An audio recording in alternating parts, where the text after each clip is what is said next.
एक और केस जो नेब खुलवाना चाह रही है वो भी तोशाखाना रिलेटेड है।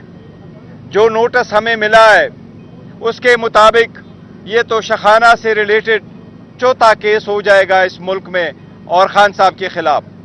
कभी एक ट्रांजैक्शन पे 4 केस नहीं हुआ करते।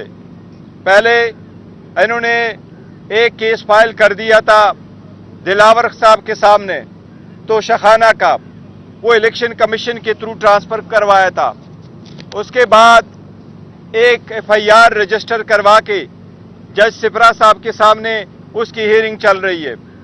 फिर उसके बाद तोशाखाना का नेब का एक रेफरेंस बनवाया और अब एक और चौथा केस उसी ट्रांजैक्शन पे बना रहे हैं। और इसमें सारी केसेस सियासी बुनियादों पर है और इनको कुछ और मिल नहीं रहा, क्योंकि जिनके ये एग्रीमेंट हुए थे, जो कहा करते थे हमारी बात हुई है, अवाम ने वो सारी बातें अल्लाह के रहम करम से ख़त्म कर दी। इसलिए वो लोग कोशिश कर रहे हैं कि उसके बाद एक बोगस केस और बनाओ ताकि खान साहब को कुछ ज़्यादा अरसा रख सकते हैं तो रख ले।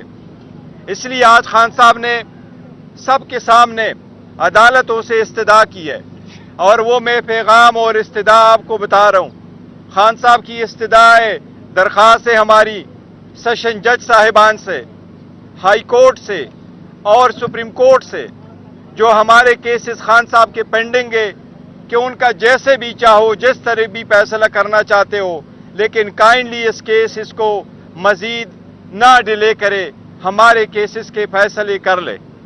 हम आप पे उम्मीद करते हैं, हम आप पे एतमाद करते हैं कि आप इंसाफ के मुताबिक हमें इंसाफ दिलाएंगे। लेकिन इंसाफ बर वक्त न देना भी ना इंसाफी है।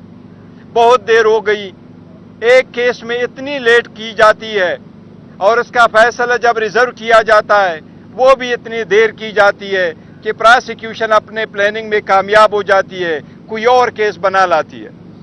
इसलिए ये कब तक रहेगा? खान साहब ने आज मीडिया के सामने मीडिया को भी ये पैगाम दिया है कि आपके वसातत से मेरी सारी अदलिया से दरख्वास्त है कि मेरे केसेस के फैसले जल्द से जल्द करो। वो हम सुप्रीम कोर्ट को कह रहे हैं कि हमारे कमीशन के फैसले पे पिटीशन जो पड़े हैं उस पे फैसले करें। हाई कोर्ट से रिक्वेस्ट कर रहे हैं कि 18-18, 20-20 दिन की हियरिंग हुई है उस पे फैसले करें। इद्दत वाले केस में भी जज साहब से दरख्वास्त है कि जिस तरीके से चाहे लेकिन कानून के मुताबिक हमारे केस पे जल्द से जल्द फैसला करो। वो हम ऑलरेडी डॉक्यूमेंट्स फाइल कर चुके हैं, अपील कंप्लीट हो चुकी है, आर्गूमेंट्स कंप्लीट हो चुके हैं। इसके साथ साथ हम अदलिया से उम्मीद किए बैठे हैं कि 8 तारीख को रिजर्व सीटों का केस होगा। सुप्रीम कोर्ट का बेंच बना हुआ है मंसूर अली शाह साहब की सरबराही में।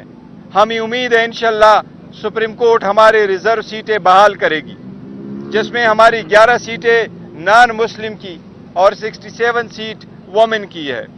इंशाल्लाह हम उम्मीद करते हैं ये सीटें हमें कानून के मुताबिक मिलेगी। खान साहब को आज बताया गया और खान साहब ने वाइट पेपर पे इत्मीनान का इजहार किया है। जनरल इलेक्शन 2024 पे पाकिस्तान तहरीक इंसाफ ने वाइट पेपर इशू किया है, जिसमें हमने आपके सामने लेके आए हैं कि 266 कंस्टिट्यूएंसी में 135 कंस्टिट्यूएंसी पर सिरे से ऑब्जर्वर नहीं भेजे गए थे, उनको इजाजत ही नहीं थी। बाकी हमने आपको पूरी तफसील उसमें बताई है कि हम नेशनल असम्बली के 180 सीटें जीत चुके थे। उन पे भी हमने सुप्रीम कोर्ट से इस्तदा की है। खान साहब ने आज उसको अफर्म करके खान साहब की इस्तदा भी मैं सुप्रीम कोर्ट के सामने पेश करता हूं।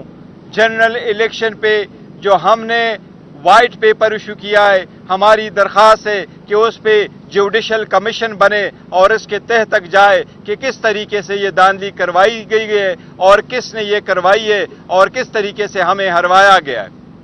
खान साहब ने आज मुज़ाकरात के बारे में भी बताया कि जो लोग हमारे मैंडेट चोर है उनके अलावा बाकी सब के साथ हमारी बात होगी इंशाअल्लाह ताला। गौहर साहब, एक तरफ आप अदलिया से दरख्वास्त कर रहे हैं, उम्मीदें लगा रहे हैं, दूसरी तरफ इमरान खान साहब ने आज कहा कि जो चीफ जस्टिस ऑफ पाकिस्तान है वो ताकतवर जो लोग हैं उनके ओपनिंग बैट्समैन हैं।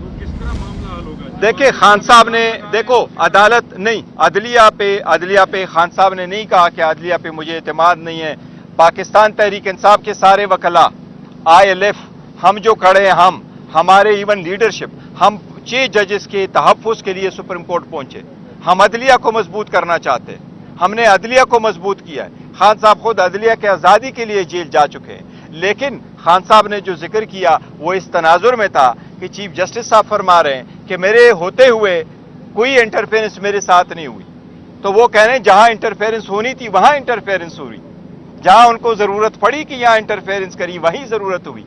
और हमने 6 जजेस के लेटर पे एक बड़ा प्रिंसिपल मौकफ लिया है कि जज साहिबान ने इंटरफेरेंस का ये नहीं कहा कि हमसे इंटरफेरेंस का कहा गया कि आप जो रेंट केस है इस पे इंटरफेरेंस करो, हमने शुपे के केसेस चल रहे उस पे इंटरफेरेंस करो, सर्विस मैटर वाले केस में करो। जज साहिबान ने कहा पॉलिटिकली ओरिएंटेड केसेस जिसके पॉलिटिकल कंसिक्वेंसेस केसेस थे वो पॉलिटिकल कंसिक्वेंशियल केसेस में इंटरफेरेंस हुई है। साथ ही ये कहा इंटरफेरेंस अब भी हो रही है। And thanks God supreme court ने खुद रिपोर्टें मंगवाई है। पेशावर हाई कोर्ट ने कहा इंटरफेरेंस हो रही है, सिंध हाई कोर्ट ने कहा इंटरफेरेंस हो रही है, लाहौर हाई कोर्ट कह रही है इंटरफेरेंस हो रही है, सुप्रीम कोर्ट के जजेस ने कहा कि आज भी इंटरफेरेंस हो रही है। हम तो एज ए सिटीजन कह रहे हैं, और खान साहब की पार्टी का नाम ही तहरीक इंसाफ है। खान साहब हमेशा यही इस्तिदा करते रहे, अदली स्ट्रांग होगी, रूल ऑफ लॉ होगा तो मुल्क बेहतर जाएगा, आवाम के हकूक का तहफ़्फ़ुज़ होगा, यहाँ इन्वेस्टमेंट भी आएगी। आपने पूरी दुनिया की इन्वेस्टमेंट का रिकॉर्ड देखे, जिस तरीके से आजकल वो बड़ा कच्चा प्रोग्राम कर रहे हैं जियो वाले, इस मरतबा कर डालो, जो हम अप्रिशिएट कर रहे हैं और होने चाहिए, लेकिन किस तरीके से इन्वेस्टमेंट आएगी? पूरी दुनिया में सबसे पहले आपकी ओवरसीज अपने मुल्क में आके इन्वेस्टमेंट करते हैं। जब तक रूल ऑफ लॉ नहीं होगा, जब तक स्टेबिलिटी नहीं होगी, तो किस तरीके से इन्वेस्टमेंट आएगी? इसलिए अदलिया का इंतहाई अहम रोल है। और इस सिलसिले में खान साहब कह रहे हैं, मौलाना साहब से बात करने के लिए तैयार है खान साहब मौलाना से। आप एक सेक्रेटरी दिफा ने एक आर्टिकल लिखा है द नेशन में, उन्होंने कहा कि on the behalf of Imran Khan वो एस्टेब्लिशमेंट से मुज़ाकरात कर रहे हैं। आप भी का चेयरमैन PTI इसके ऊपर क्या मौक़िफ़ रखते हैं? और जो 3 रुकनी जो कमेटी आप लोगों ने बनाई उसमें आपका नाम क्यों नहीं शामिल? आप तो मुश्किलात के साथ नहीं। देखिए वो जो खान साहब ने उसका तस्करा खुद किया, हमने 3 रुकनी कमेटी नहीं बनाई है कि 3 रुकनी कमेटी है। खान साहब ने कहा मैंने इनको लिखा है they each one of them on their own authorise है, वो शिबली साहब बात कर ले, उमर साहब बात कर ले अगर कंटेक्ट आता है, अली अमीन खान साहब वजीर आला हैं, वो जरूरी नहीं है कि वो वहां मीटिंग बिठाए और तीनों को बुला ले फिर बात कर ले। आपने अभी तक हमारा चैनल सब्सक्राइब नहीं किया तो अभी सब्सक्राइब करें और बेल आइकॉन को क्लिक करके हमारी लेटेस्ट वीडियोस के बारे में अपडेट जानें।